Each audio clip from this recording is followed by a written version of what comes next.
সকল জনগণের এটি একটি দায়িত্ব। বাংলাদেশকে এক থাকতে হবে, ঐক্যবদ্ধ থাকতে হবে। আমরা ঐক্যবদ্ধ থাকলে বাইরের কেউ কোনো ধরনের ষড়যন্ত্র করতে পারবে না। আমাদেরকে কিন্তু ঐক্যবদ্ধ হবে, সকল ষড়যন্ত্র রুখে দিতে হবে। আরেকটি বিষয় যেটা বিভিন্ন বক্তারা বলে গেলেন, যে গত 53 বছরেও আমরা জানি বাংলাদেশে বিভিন্ন সময় কোন একজনভাবে সাম্প্রদায়িক হামলা হয়েছে, সংখ্যালঘু জনগোষ্ঠীর উপর নিপীড়ন হয়েছে, তাদের সম্পত্তি লুট করে নেওয়া হয়েছে এবং এগুলোর কোন ধরনের বিচার কিন্তু করা হয়নি। বিচার করবে কিভাবে? কারণ যারা বিচার করবে তারা এই ঘটনাগুলোর সাথে জড়িত ছিল। রাজনৈতিক ইন্ধনে এই ধরনের ঘটনাগুলো ঘটানো হয়েছিল।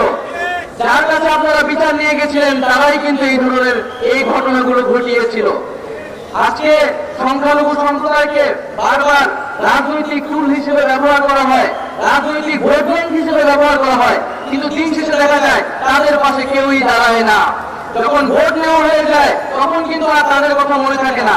যখন হামলা হয় তখন সবাই প্রতিশ্রুতি দেয় যে বিচার করা হবে, কিন্তু কোনো একটি বিচার কিন্তু আমরা দেখতে পাইনি এই বাংলাদেশে। আমরা মনে করি একটি নতুন বাংলাদেশে আমরা স্বপ্ন দেখছি। যদি এই নতুন বাংলাদেশ ইনক্লুসিভ না হয়, এই নতুন বাংলাদেশের স্বপ্নে যদি সকল জনগোষ্ঠী একমত না হতে পারে, অন্তর্ভুক্তি না হতে পারে, তাহলে এই বাংলাদেশ কিন্তু এই বাংলাদেশের স্বপ্নটি ব্যর্থ হবে। সেই জায়গা থেকে আমি মনে করি আমাদের আগের প্রজন্ম আমাদের একটি ব্যর্থ দেশ আমাদেরকে দিয়েছে, যেখানে স্বৈরতন্ত্র ফ্যাসিবাদ তৈরি হয়েছে, মানুষের সম্পদ লুট হয়েছে। আমরা সেই দেশকে নতুন ভাবে করতে চাই এবং সেই নতুন বাংলাদেশে আমরা সকল জনগোষ্ঠীর সমান অধিকার এবং সমান মর্যাদা নিশ্চিত করতে চাই।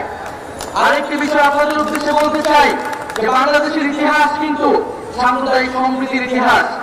আমাদের ইতিহাস ধর্মীয় আন্তঃধর্মীয় সম্প্রীতির ইতিহাস। বাংলাদেশের ইতিহাস ও সংস্কৃতিকে আপনি ব্যাখ্যা করতে পারবেন না।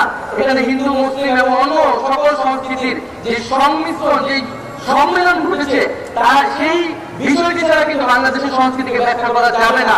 তো এই ইতিহাসকে যাতে আমরা না ভুলে যাই এবং আমাদের যে সাম্প্রদায়িক সম্প্রীতির ইতিহাস, আমাদের যে সম্মেলনের ইতিহাস, সেই ইতিহাস এবং সেই সংস্কৃতিকে মনে ধারণ করেই কিন্তু বাংলাদেশকে নতুন ভাবে এই বিশ্বের বুকে দাঁড় করা হতে হবে এবং আমাদের যে একতা, জনগণের একতা, সেই একতার শক্তিকে কিন্তু সামনে নিয়ে যেতে হবে। আমরা বৈষম্যবিরোধী ছাত্র আন্দোলন গড়েছিলাম এবং ধর্মীয় পরিচয়ের ভিত্তিতে কোনো ধরনের বৈষম্য এই বাংলাদেশে মেনে নেব না। আমরা সকল ধর্ম মত মিলে একটি নতুন বাংলাদেশ গড়ার আকাঙ্ক্ষা রাখছি। আমি আমার বক্তব্য দীর্ঘায়িত করব না। আমি আন্তরিকভাবে ধন্যবাদ জানাচ্ছি আজকের এই অনুষ্ঠানের যারা আয়োজক, এবং আমি জানি যে বিগত বছরগুলোতে এই আয়োজনটি অনেক দীর্ঘ হয়, অনেক জাঁকজমকভাবে করা হয়, কিন্তু আজকে বন্যার্তদের পাশে দাঁড়ানোর কারণে এই আয়োজনটিকে সংক্ষিপ্ত করে নিয়ে আসা হয়েছে।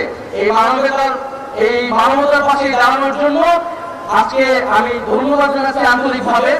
এবং সবশেষে আমি আমার বক্তব্য শেষ করার আগে জাতীয় কবি কাজী নজরুলের সেই দুটি লাইন বলে আমার বক্তব্য শেষ করতে চাই যে ওরা একই বৃন্তে দুইটি কুসুম, হিন্দু মুসলমান, মুসলিম তাহার নয়নমণি, হিন্দু তাহার প্রাণ। সবাইকে ধন্যবাদ।